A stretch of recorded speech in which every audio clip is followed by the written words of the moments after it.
ত্রিপুরা রাজ্যে অবৈধ অনুপ্রবেশকারীদের বিতাড়নের দাবি ও কেন্দ্রীয় সরকারের সঙ্গে ত্রিপুরা জনগণের ন্যায্য অধিকারের দাবিতে ২৫০০ কিলোমিটার দীর্ঘ পথযাত্রায় বের হয়েছেন ত্রিপুরামথার বিশিষ্ট নেতা ডেভিড মুরাসিং। ওই পদযাত্রার সূচনা হয়েছে রাজধানী আগরতলা থেকে এবং গন্তব্য ভারতের রাজধানী দিল্লি। আজ তিনি পদযাত্রা করে চুড়াইবাড়িতে পৌঁছান। পথে শনিছড়া, খেড়েংজুড়ি, চুড়াইবাড়ি অঞ্চলে শত শত ত্রিপুরা অংশের মানুষজন তাকে স্বাগত জানাতে রাস্তায় অপেক্ষা করতে দেখা যায়। প্রচন্ড গরমের মধ্যেও ডেভিড মুরাসিং এর সাথে অনেকে হেঁটে চলেন, যা আন্দোলনের প্রতি তাদের প্রতিশ্রুতি এবং আবেগেরই প্রতিফলন। ওই ঐতিহাসিক পদযাত্রায় ত্রিপুরামথার গুরুত্বপূর্ণ নেতৃবৃন্দরাও সামিল ছিলেন। উপস্থিত ছিলেন এডিসির জগদীশ দেববর্মা, ত্রিপুরা বিধানসভার বিধায়িকা নন্দিতা দেববর্মা রিয়াং এবং দলের অন্যান্য নেতৃবৃন্দরা। ডেভিড মুরাসিং সাংবাদিকদের জানান, ত্রিপুরায় বছরের পর বছর ধরে অবৈধ অনুপ্রবেশ চলছে। এর ফলে ত্রিপুরা জনগোষ্ঠী আজ নিজেদের ভূমিতেই সংখ্যালঘুতে পরিণত হচ্ছে। ওই পদযাত্রা শুধুমাত্র প্রতীকী নয়, এটি কেন্দ্রীয় সরকারের নীতি নির্ধারকদের কাছে আমাদের দাবি পৌঁছে দেওয়ার পথ। তিনি আরও বলেন, ত্রিপুরা জনগণের স্বার্থে ত্রিপুরামথা দলের যে কোনো পদক্ষেপ হবে সম্পূর্ণ শান্তিপূর্ণ, সাংবিধানিক এবং গণতান্ত্রিক মতে। কদমতলা থেকে ভানুচন্দ্রের রিপোর্ট, ত্রিপুরা পাইওনিয়ার। বিশেষ করে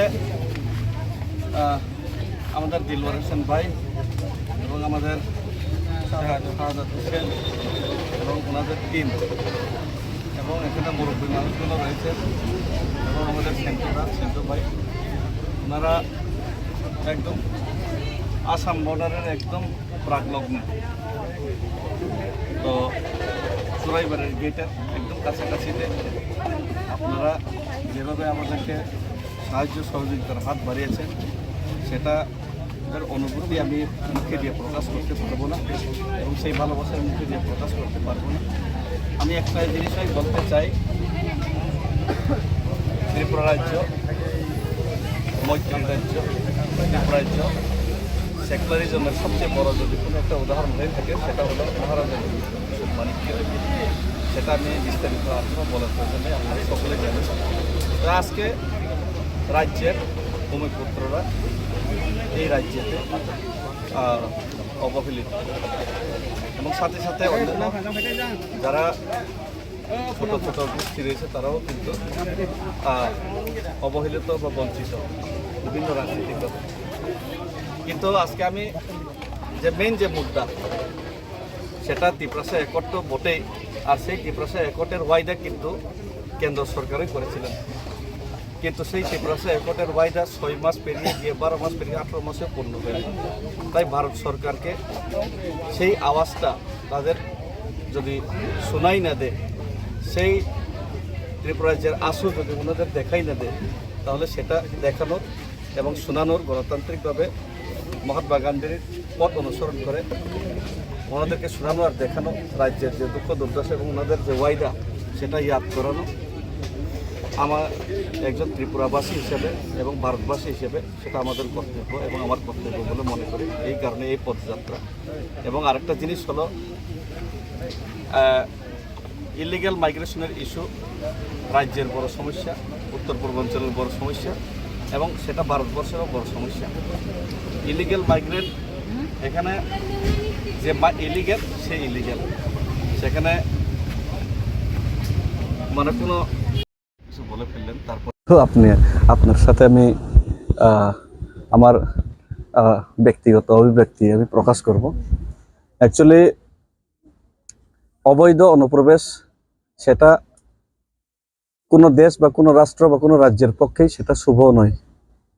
সেটা সারা পৃথিবীর মধ্যেই কোনো দেশ বা কোনো রাষ্ট্র বা কোনো রাজ্যের মধ্যে যদি অবৈধ অনুপ্রবেশ হয়, সেটা একটা দণ্ডনীয় অপরাধ এবং সেটা ওই রাজ্যের বা ওই দেশের ডেমোগ্রাফি বা লোকাল সিটিজেন্সের জন্য খুবই হানিকারক। তাই আজকে ইউএসএ দেখুন বা বিভিন্ন জায়গাতেও এই সমস্যাগুলি চলছে। তাই আজকে ভারতবর্ষের মধ্যে ত্রিপুরা রাজ্য সবচেয়ে বড় ইলিগ্যাল মাইগ্রেশনের সমস্যায় জর্জরিত একটা রাজ্য। তো এটা ত্রিপুরা রাজ্যের যে অধিবাসী, ওদের জন্য তো একটা বড় সমস্যাই বটে। ওদের জন্য তো এটা এই রাজ্যের বেকার সমস্যা থেকে শুরু করে বিভিন্ন যে সমস্যা, জায়গা জমির, ল অ্যান্ড অর্ডারের সমস্যা থেকেই যায়। কিন্তু সেটা কিন্তু শুধু ত্রিপুরা রাজ্যের সমস্যাই নয়, সেটা ত্রিপুরা যেহেতু ভারতবর্ষের একটা অঙ্গ রাজ্য, সেটা ত্রিপুরার সমস্যা হলো সেটা ভারতবর্ষের সমস্যা, সেটা সমস্ত উত্তর পূর্বাঞ্চলের সমস্যা। আর সেই সমস্যা শুধুমাত্র ডেমোগ্রাফিক সমস্যার সাথে সাথে সেটা কিন্তু সিকিউরিটি থ্রেটের সমস্যাও রয়েছে। আজকে অনেকে অবৈধভাবে রাজ্যের মধ্যে, দেশের মধ্যে প্রবেশ করছে। আসামের ডেমোগ্রাফিক সমস্যা চলছে, ত্রিপুরার মধ্যে ডেমোগ্রাফিক সমস্যা চলছে, মেঘালয়ের মধ্যে সমস্যা চলছে, দিল্লির মধ্যে শাহিনবাগের মধ্যে খোলা চেতাবনী দেওয়া হয় মিডিয়ার মাধ্যমে। আমি বাংলাদেশ, हमको हटा के दिखाओ, हम तो बांग्लादेशी है, हमारा capital of Delhi, political capital of India, business capital of India মুম্বাইয়ের মধ্যে সাইফ আলী খানের মতো বড় তারকা, এইসব বড় তারকার বাড়িতে সহজে কেউ ঢুকতে পারে, কিন্তু বড় তারকার করে চাকু নিয়ে চুরি করার উদ্দেশ্যে সেখানে সাইফ আলী খানের শরীরে আঘাত করলো চাকু দিয়ে 3-4 বার। সেটা আমি বানিয়ে বলছেন, সেটা বাস্তব।